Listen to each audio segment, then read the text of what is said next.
पिछले एपिसोड में हमने देखा था ज़ेवर ने रूदो की कमजोरी के बारे में पता लगा लिया है, जिसके बाद ज़ेवर अपने वाइटल इंस्ट्रूमेंट को अपने अंदर ही घुसा लेता है और बेहोश हो जाता है। अब आगे एपिसोड की शुरुआत में हम यहाँ पर देखते हैं ज़ेवर अपने न्यूरोटॉक्सिन की मदद से अपने होश खो देता है और पूरी तरह से पागल होकर रूदो पर हमला करना स्टार्ट कर देता है, जिससे कि रूदो बच जाता है। पर उसे समझ नहीं आ रहा होता है कि आखिरकार अभी तक ज़ेवर इतना ज्यादा स्ट्रॉन्ग कैसे है। तब रूदो ग्रीस और फॉलो को उस लड़ाई से दूर रखने के लिए वहाँ से दूर जाने लगता है, पर ज़ेवर फिर से उसके करीब पहुँच जाता है। रूदो अपने तालिस्मान की मदद से उसकी मूवमेंट को रोकने की कोशिश करने लगता है, पर उसका तालिस्मान किसी काम नहीं आता, क्योंकि उसके तालिस्मान को ज़ेवर के अंदर से कोई भी फीलिंग डिटेक्ट ही नहीं हो रही होती है, जिस वजह से रूदो अपनी फिजिकल पावर से ज़ेवर को दूर फेंक देता है। इसने तो सच में अपने पॉइजन की मदद से अपने दिमाग को चलने से रोक दिया है, जिस वजह से ग्रीस का तालिस्मान भी इस पर काम नहीं कर रहा। ये तो सच में बहुत खतरनाक है। क्या ऐसे ही लोग को मैसोचेस्ट कहा जाता है? तभी रूदो को याद आता है कि बचपन में उसके साथ के बच्चे भी उसे यही बुलाते थे और रेक्टो ने उसे बताया था कि मैसोचेस्ट वो पर्सन होता है जिसे दर्द में मजा आता है। तब ज़ेवर फिर से पागलों की तरह रूदो पर हमला करना स्टार्ट कर देता है, जिस वजह से रूदो के पास उससे बचने के अलावा कोई चारा नहीं होता।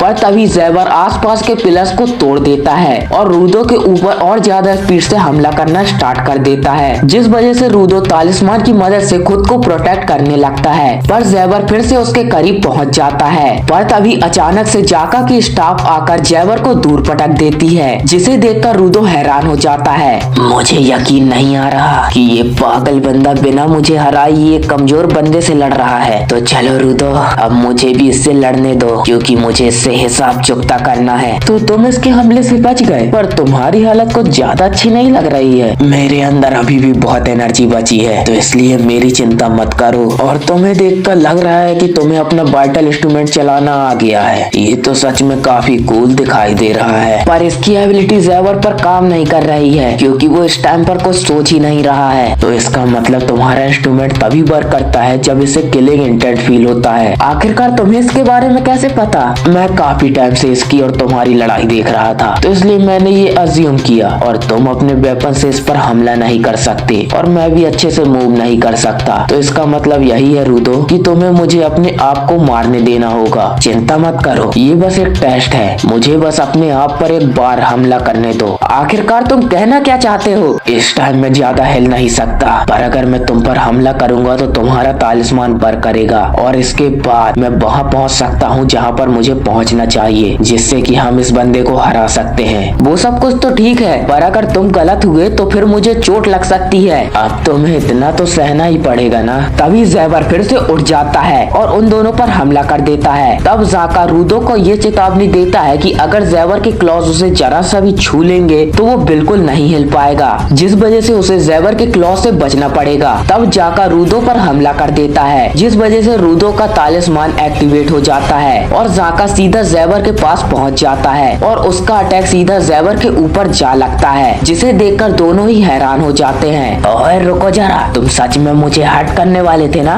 ज्यादा परेशान मत हो, मैं बस टेस्ट कर रहा था, पर लगता है ये काम कर जाएगा। चलो फिर अब टीम बनाए। तब ज़ेवर फिर से उन पर हमला कर देता है और रूदो और जाका फिर से वही ट्रिक अपना कर उस पर हमला कर देते हैं और बार बार ऐसे ही उस पर हमला करके उसे धोना स्टार्ट कर देते हैं, जिससे कि ज़ेवर बहुत ज्यादा जख्मी हो जाता है और फिर से होश में आ जाता है। तो जाका फिर से ज़ेवर के पास पहुंच जाता है। अरे तुम अभी भी ठीक ठाक हो? पर तभी जाका उस पर एक जोरदार हमला करता है, जिससे कि वो बेहोश हो जाता है। तब जाका की भी बुरी हालत हो जाती है और यहाँ रूदो की पावर खत्म होते ही ग्रीस के तालिस्मान के भी टुकड़े टुकड़े हो जाते हैं, जिस वजह से रूदो बहुत ज्यादा उदास हो जाता है और उसे समझ नहीं आ रहा होता है कि अब वो ग्रीस को क्या बताएगा। तब ये देखकर जाका को भी समझ में नहीं आता है कि क्या रूदो की पावर इस्तेमाल करने के बाद इंस्ट्रूमेंट सच में टूट जाएगा या फिर इसके पीछे कोई और राज छुपा है। तभी अचानक से रूदो की बॉडी हिलने डुलने बंद कर हो जाती है और वो नीचे गिर जाता है। तब जाका देखता है कि ज़ेवर के क्लॉज की वजह से रूदो के ऊपर कट आ चुका होता है और यहाँ ज़ेवर भी अपने लेफ्ट हैंड के क्लॉज से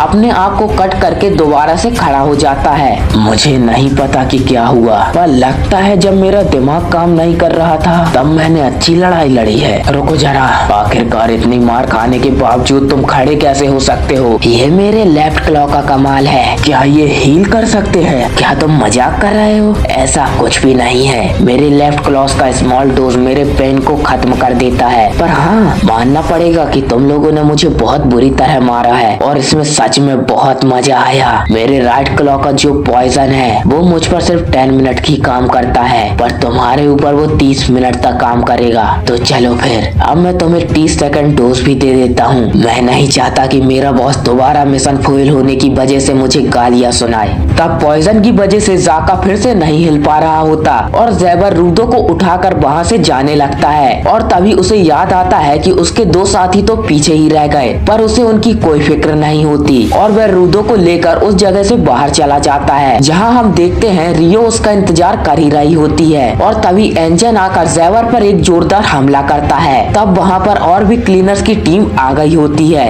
ये जगह तो सच में बहुत ज्यादा गहरी है और अगर हम लोग ज्यादा अंदर चले जाए तो दूसरों के साथ कांटेक्ट करना मुश्किल हो सकता है। और तुम लोगों ने ये ट्रैप इसलिए बिछाया था ना, ताकि हमारे साथी हमारे साथ कांटेक्ट ना कर सके। और अगर टॉमे और बाकी लोगों के साथ वाले टाउन में फोन ना मिला होता तो तब तो हमें इसके बारे में कभी पता ही नहीं चलता। तब टॉमे को ग्रीस और बाकी सबकी चिंता होने लगती है, जिस वजह से एंजन कुछ लोगों को ले जाकर उसे उनकी मदद करने के लिए कहता है, जिस वजह से कुछ लोग नीचे चले जाते हैं। तुम लोग तो सच में बहुत ताकतवर लग रहे हो, पर यहाँ पर मैं उदास हो रहा था, पर अब देखो तुम्हारे आने से मैं फिर से खड़ा हो गया हूँ। सभी को ज़ैबर की बात बहुत अजीब लगती है और एंजन रूदो से पूछने लगता है कि वह इतने टाइम से इस पागल इंसान के साथ लड़ रहा था। तब एक क्लीनर को बहुत ज्यादा गुस्सा आया होता है, जिस वजह से वो जोर जोर से चीखने लगता है और दूसरा क्लीनर उसे चुप करा देता है। बहुत बातें हो गई और तुम्हें क्या सच में लगता है कि तुम क्लीनर के साथ पंगा लेकर ऐसे वापस जा सकते हो? तो इसका मतलब तुम मुझे गिरफ्तार करने वाले हो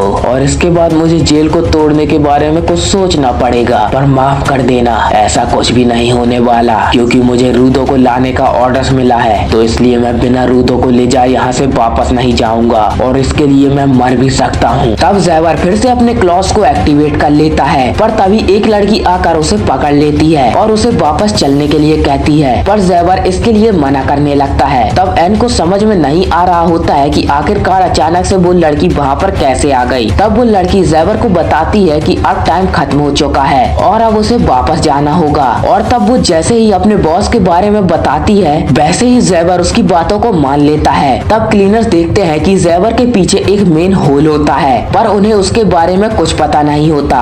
रूदो, एक स्पेराइट होने के बावजूद भी तुम काफी ताकतवर हो, पर इस टाइम तुम मेरे पॉइजन की वजह से कुछ नहीं कर पाओगे। तो चलो फिर अब बाद में मिलते हैं। रुक जा कुत्ते के पिल्ले, ये सब कुछ अभी खत्म नहीं हुआ। मैं तुम्हें तब तक यहाँ से जाने नहीं दूंगा जब तक मैं तुमसे ग्रीस पर हमला करने का बदला न ले लूं। मुझे यकीन नहीं हो रहा कि तुम मेरे हमले के बावजूद भी अभी बोल पा रहे हो। तुम तो सच में बहुत कमाल के लड़के हो। रुको जरा, तुम्हारे ग्लव्स के ऊपर जो ये पैटर्न है ये तो उसी सीरीज का है। ये तो सच में बहुत कमाल का कोइंसिडेंस है और बॉस भी इसे सुनकर बहुत खुश होंगे। तो चलो फिर अब अगली बार मिलते हैं जब मैं तुम्हें दोबारा से ले जाऊंगा। तभी ज़ैबर और वो लड़की मेन होल की मदद से वहाँ से भाग जाते हैं और वो मेन होल भी वहाँ से गायब हो जाता है, जिसे देखकर वो क्लीनर शॉक हो जाते हैं। तब यहाँ सभी को बचा लिया जाता है और ग्रीस की हालत भी बहुत बुरी होती है। माफ कर देना ग्रीस, मेरी वजह से तुम्हारा तालिस्मान टूट गया। मैंने उसकी बहुत ज्यादा केयर की थी, पर अगर वो तुम्हारे काम आ सका है तो फिर ये सच में बहुत अच्छी बात है। तुमने सच में बहुत अच्छा काम किया रूदो। तो दोस्तों, इसी के साथ ये एपिसोड यहीं पर खत्म होता है। अगर आपको वीडियो पसंद आई हो तो वीडियो को लाइक कर देना और चैनल को भी सब्सक्राइब कर लेना, क्योंकि नेक्स्ट एपिसोड इससे भी ज्यादा इंटरेस्टिंग होने वाला है। मिलते हैं नेक्स्ट वीडियो में, तब तक के लिए टाटा, गुड बाय।